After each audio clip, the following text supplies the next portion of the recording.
I'm Rob Licuria, Senior Editor at Gold Derby, here with Tony McNamara, creator of The Great. Tony, I felt the show came back with this new energy and vigor in season 2. Like, it was more debaucherous, more profane, and even more outrageously funny. Is this because there was this confidence that you had or familiarity with this world going in when you started putting it together?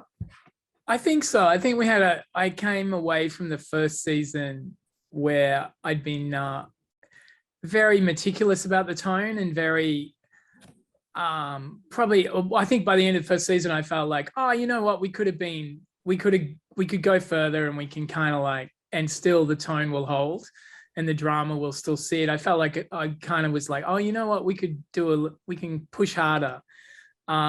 And also, I think it's the second, and the actors, I think, just came back. I mean, the first few days of shooting, I was like, wow, they're really back quickly and in it. And the scripts, I think I was writing it in a more free way. And also, I think all the characters, and we'd introduced everybody. First seasons, there's so much introducing and getting all the elements of this world going. And so second season, it just felt also we had a lot more fun with the rest of the ensemble, because I was just aware of how brilliant, they're such brilliant actors that it felt like, oh, they can really, stretch and get more in the show and do more. And that became a really fun thing as well. Yeah, I always wonder with The Great, how you get the tone just right. It must be super challenging because on the one hand, it's so outrageous, and I really feel like you went to 11 on the outrageous meter. But on the other hand, I felt like the characters developed a lot more in season 2, and I was super engaged in their story and what they were going through. Can you try to talk us through that very delicate balance and how you're making the tone just right? Yeah, I mean, I think if it's all true to the characters, then the tone works. Like, it doesn't really matter whether it's absurd or dramatic. The world is kind of the court is bizarre. So I think that's truthful to the court. And then it's just what each character comes at it with. And I'm always like, as long as it's true and we feel like we're engaged, we believe the story about each character, Valamentov's need to win a war, and Elizabeth's sadness about her child and her weird reminiscences about Peter the Great and sex with him. And then it feels like if all that's true, and then their relationships with everybody are true, like Valamentov finding out, he kind of brought up Peter in a lot of ways. And all these became really great things that we could do with the characters. And we do still spend a lot of time, or I spend a lot of time with the designers about how far we can push design-wise and costume-wise. And we did make a conscious choice to push harder than we did first season. We were like, we can have more fun, we can push the edge a little more, and we can have a crocodile. So we were like... Yeah, you could totally tell. I love the crocodile. There's so many things to talk about. I don't want to run out of time. So The Great, for me, though, it works because of the power couple, right? So if Peter and Catherine don't work in terms of the way they interplay, then the show becomes pear-shaped. There's love, hate, lust, betrayal, but they seem to still have each other's backs. And we go on this roller coaster, and then by the end, at the wedding, when they both give those speeches, I just felt like it was just so perfect in the way their love is not perfect. Yeah, but it's flawed, and that is something that maybe might be a bit relatable to people in the court and also people watching. Can you talk us through this journey that they went on in season 2?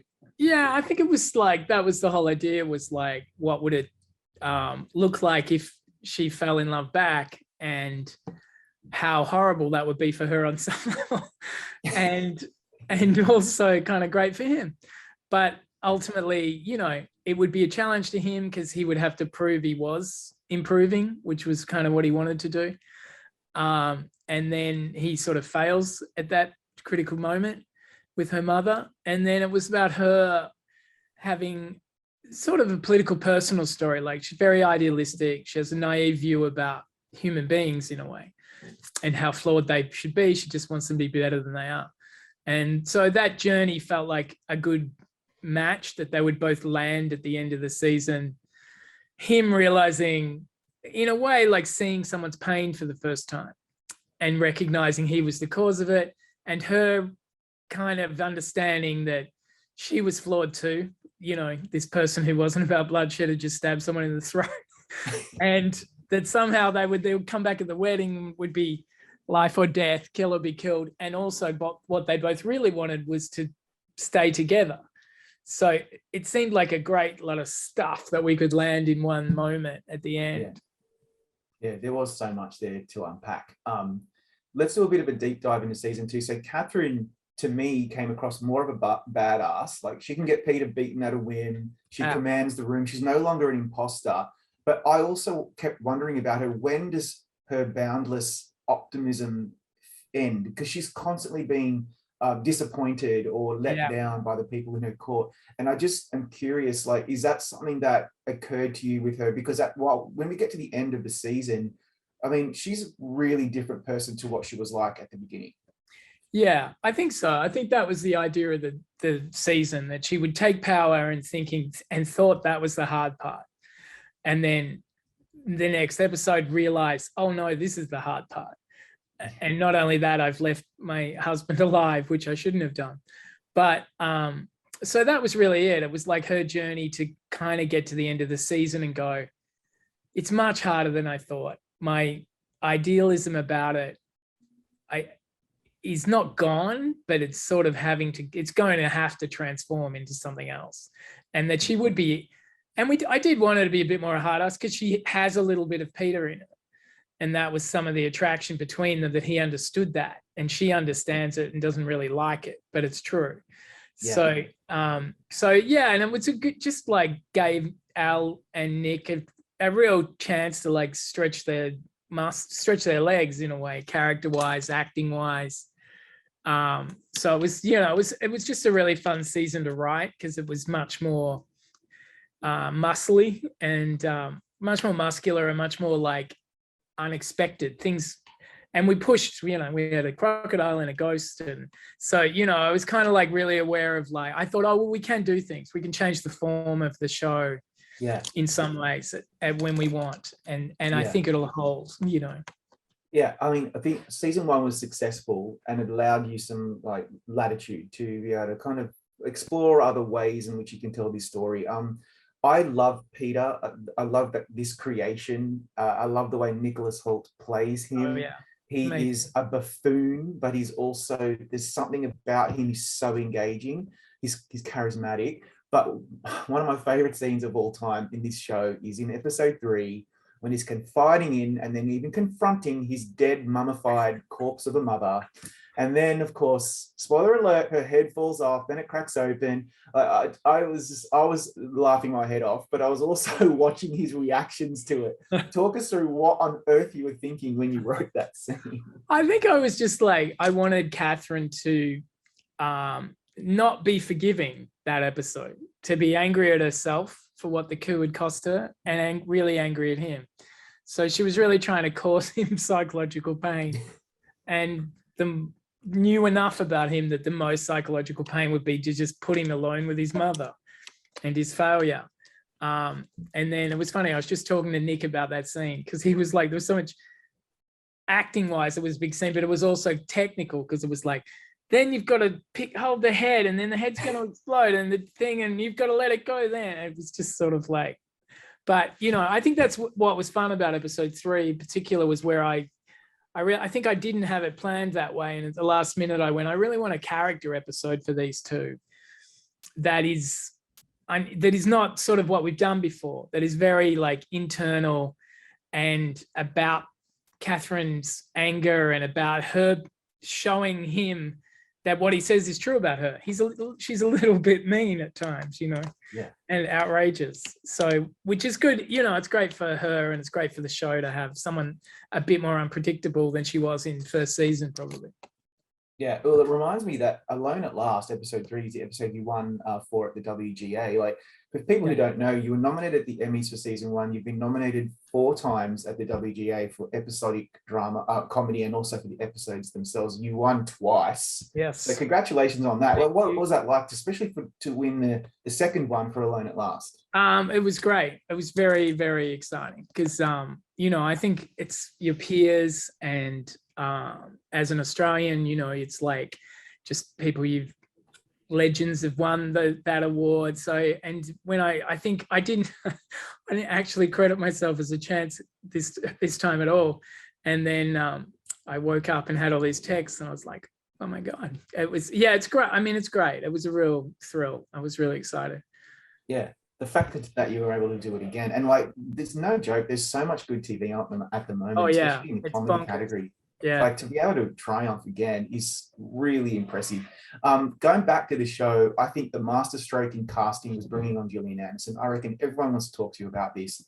But honestly, like, Catherine's reign's falling apart. She's lost faith in Russia and its people. And then her mother comes to visit and you think, huzzah, it's awesome. But Joanna looks down on the Russians and she's really passive aggressive. She's not happy.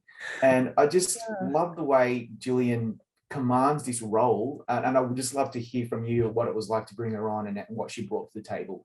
Yeah, I think I had the idea for Catherine's mother in history isn't exactly like our mother, but she was a piece of work and ended up spying on Catherine at court and betraying her. And so I knew, and the whole season was a little bit about parenting. It was about 2 people who are becoming parents, Nick grappling with Peter the Great and his mother. And so I wanted to bring Catherine's mother. And then I knew she had to be, you know, really good, funny, but really imposing and really make Catherine into a little girl again all of a sudden. And then because we shoot in London, and then we were talking about it with our casting people, and it was a real, like, you know, the gossip around the court of the studio was like, who's it going to be? Who's her mother going to be? And then we heard, I just said, you know, because I know Gillian lives in London, and she just happened to have a break between, you know, her many great things. And, you know, I just chatted to her and she came and she was, you know, wonderful. The cast was so excited, and Al and, you know, Belinda and Nick, and, you know, they were just sort of buzzed to do scenes with her. And she just kind of brought a great energy and a really different tone that was a bit sort of off-putting and scary to the rest of the court. So yeah, she was lovely. Yeah, she was super. I didn't know what to expect. I thought she was going to be a sweet, loving mother figure, but no, she was not that at all. And I can't believe I'm saying this, but I won't use a profanity, even though it's perfectly, you know, appropriate for talking to the guy who writes The Great. Yes. But then, of course, Peter screws Joanna to death, which I think is completely bonkers. But it also significantly changes the course of the entire show for the final episode. The final episode becomes really quite dramatic, and the stakes are so high. I'm really interested to figure out from you, like, did you get a light bulb moment? Did you always know this was going to happen to Joanna, and that would then affect what would happen at the end of the season? Yeah, I mean, I knew. Yeah, I had it plotted right at sort of in the first couple of weeks of my arcing the season. I thought, I sort of always know a bit. I know my big points, and then I knew that I didn't quite know how it would do it, but I knew he would sleep with her, and originally I wasn't going to have Catherine find out till next year, but I don't know. It all just sort of was running well and fast, and I always like going fast, so I kind of was like, that's going to really shoot us off, you know, because I feel like episode 7s are really great for an 8, you know, you want to be like driving from there. So it was just a great drive, and her coming in was sort of an unexpected moment, and it just seemed to work really well for the show. Yeah, and just the way that it builds up with Mariel letting it sleep, and then Gregor's terrified about, you know, just the way that it all happens. And then, of course, I was talking to Sharon Long earlier today, a costume designer, and I was talking to her about the scene where Catherine's bawling her eyes out at the site her mother is buried. The camera pans down to ground level. The back is beautiful, radiant green, and she's wearing this red cloak and she's crying her eyes out. I thought that was one of the best shots that I had seen on TV this season. Yeah, Do you recall that particular day on set when Catherine really has to let it all out because she's so devastated that her mother has died in this way? I really don't. I don't even think I was there that day. I was probably editing, but I do remember seeing the rushes and thinking Colin had just, as usual, done a magnificent job getting the, he's just such a great shot maker when it calls for it. And it was really a great idea. Yeah, I like some of the kind of peripheral characters. I love the creation, the Ottoman ambassador, even the Sultan with his ear necklace.